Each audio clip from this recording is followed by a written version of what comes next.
Vamos a trabajar el tema de distribuciones de probabilidad, ¿sale? Vamos a hablar de una distribución de probabilidad cuando nosotros hacemos uso de una variable y a esa variable le asignamos un suceso en particular y vemos en el conjunto universo todas las probabilidades de los eventos que se están formando y a ese acomodo le llamamos distribuciones de probabilidad. El total de la distribución siempre nos debe de dar la unidad que equivale al 100% de los datos o el 100% que debe de tener como extremo mayor la probabilidad. Todas las distribuciones de probabilidad pues se van a generar, repito, a partir de una variable, ¿sale? Le llamamos variable aleatoria X. La podemos trabajar de manera discreta o de manera continua. Una variable aleatoria discreta, recuerda, va a ser variable porque pues toma diferentes valores. Aleatoria porque puede ser tomado un valor al azar. Y discreta porque va a tomar valores enteros. Por ejemplo, el número de hijos que tiene una persona. Si una persona puede decir que tiene 3.2 hijos, a lo mejor tiene 3 hijos o tiene 4, pero nunca 3.2. Entonces, siempre va a tomar valores enteros, por eso es una variable aleatoria discreta. ¿Sí? A lo mejor si hablamos en la cantidad de tortillas que nos comemos, siendo exactos en valores enteros, decir, me comí 4 tortillas. Ajá. O si estamos hablando en la cantidad, no sé, a lo mejor de matrimonios que existen, estamos hablando de 100 matrimonios, nunca hablamos de un matrimonio y medio, ¿sí? Así no se cuentan. Bueno, entonces esas son ejemplos de variables aleatorias discretas. En cuanto a variables aleatorias continuas, igual va a ser variable, pues porque su nombre puede ser un valor diferente, va a ser aleatorio porque toma valores al azar y continua porque toma valores enteros, fraccionarios, es decir, puede tomar todo el conjunto de los números reales. Ahí entran, por ejemplo, nuestro peso, nuestra talla, la estatura que tenemos, ahí podemos decirlo. Si mido es, por ejemplo, 1.65, pues ahí entra una variable aleatoria continua. Si tu medida de cintura es 50.4 centímetros, pues ahí es una variable aleatoria continua. ¿Sale?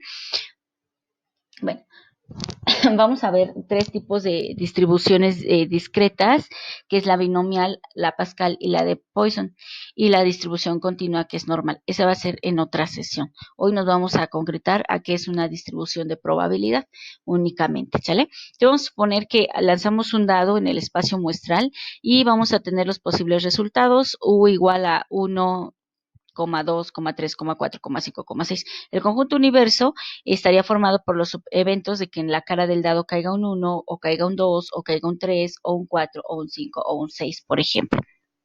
Si vamos a definir primero nuestra variable aleatoria X nos va a representar el número obtenido en la cara del dado.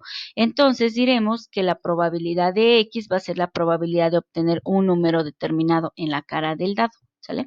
Entonces, esta probabilidad de X, pues su significado va a depender de cómo hayamos definido la variable aleatoria X.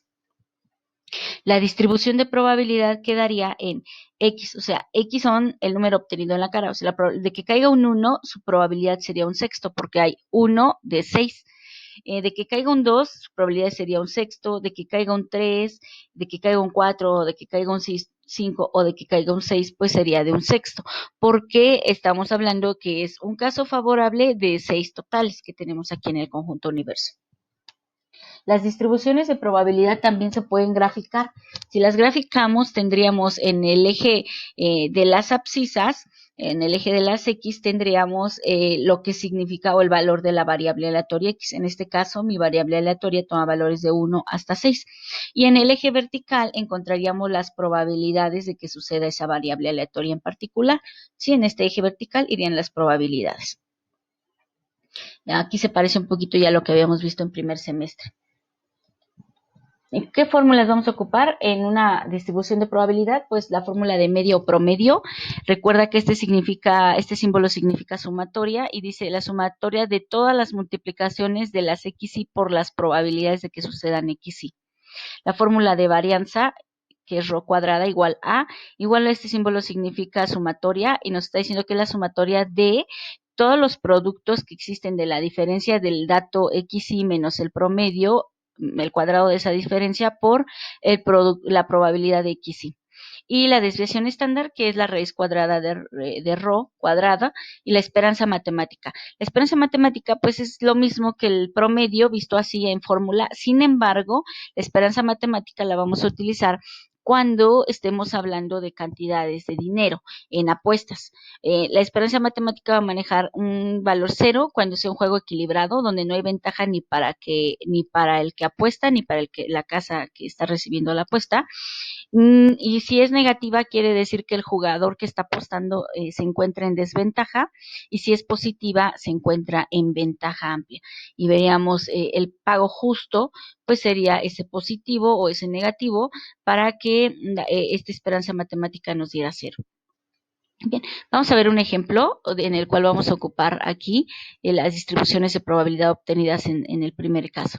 Repito, esta se obtuvo de haber lanzado el dado, y X representa las caras posibles que pueden caer en el dado. Entonces, el promedio de estas distribuciones de probabilidad, pues repito, vamos a obtenerlo con esta fórmula, y hace referencia a lo siguiente, que voy a multiplicar el 1 por un sexto, el 2 por un sexto, el 3 por un sexto, 4 por un sexto, 5 por un sexto y 6 por un sexto. Se refiere el producto de las XY por las probabilidades de las XY, y voy a sumarlos para obtener el promedio. Aquí por error omití un sexto, pero aquí va. ¿Sale? En el cálculo sí lo hice. Entonces el promedio es de 7 medios. Este promedio, ¿qué está diciendo? Pues que en promedio cae el valor 3.5 aquí, ¿no? Que es el que coincide con la mediana.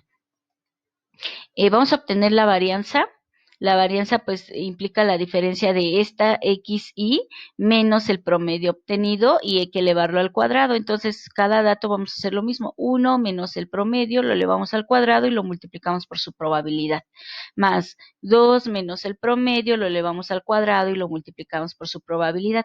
Y así lo vamos a realizar con cada elemento hasta llegar al 6, que va a ser 6 menos el promedio, lo elevamos al cuadrado por su probabilidad. Y entonces esta varianza es igual a 35 doceavos.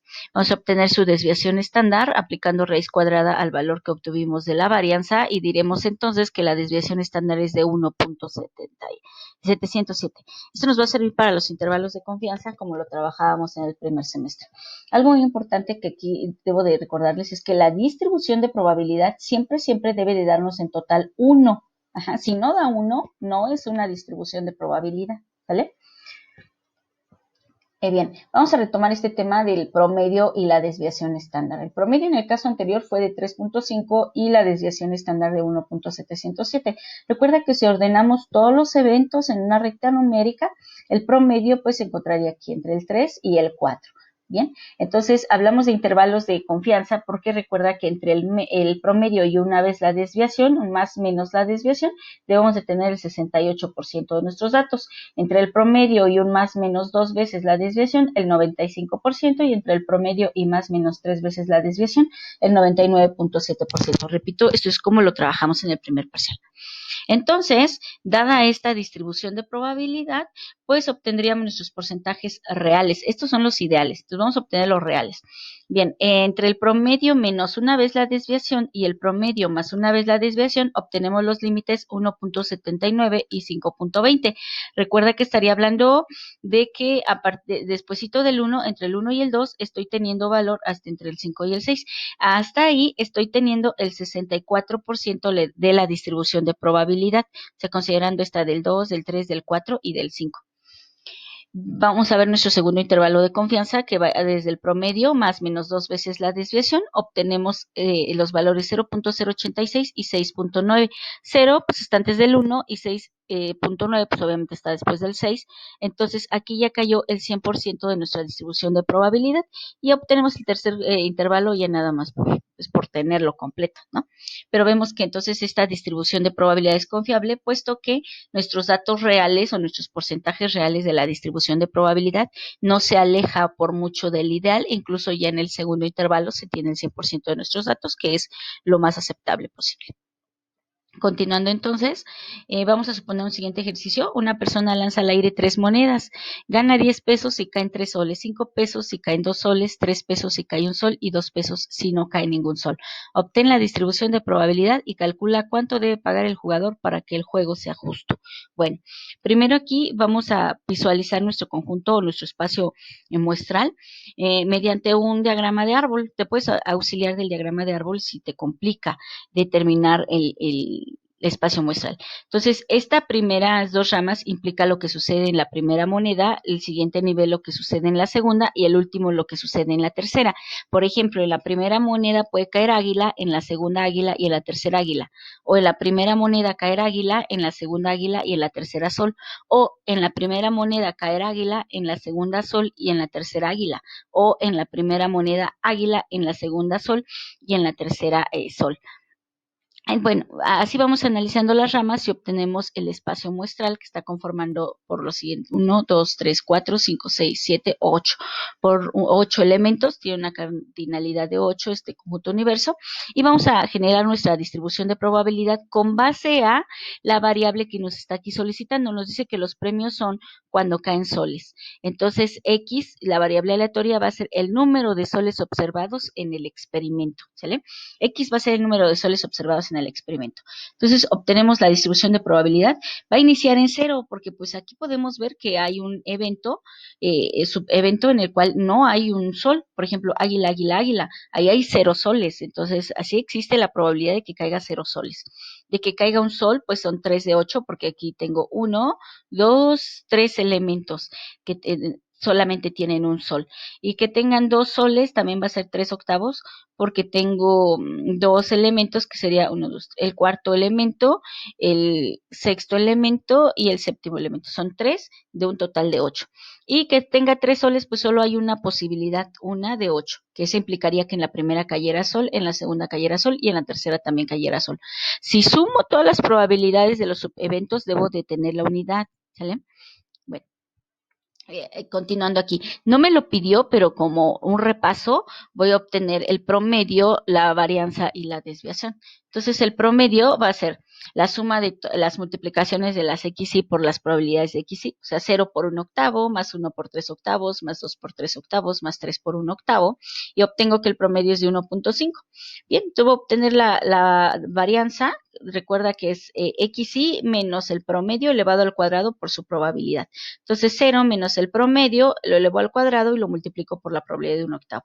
1 menos el promedio lo elevo al cuadrado y lo multiplico por la probabilidad de 3 octavos. Y así hasta el último evento, que sería 3 menos el promedio elevado al cuadrado por 1 octavo. Me da igual a 3 cuartos o 0.75.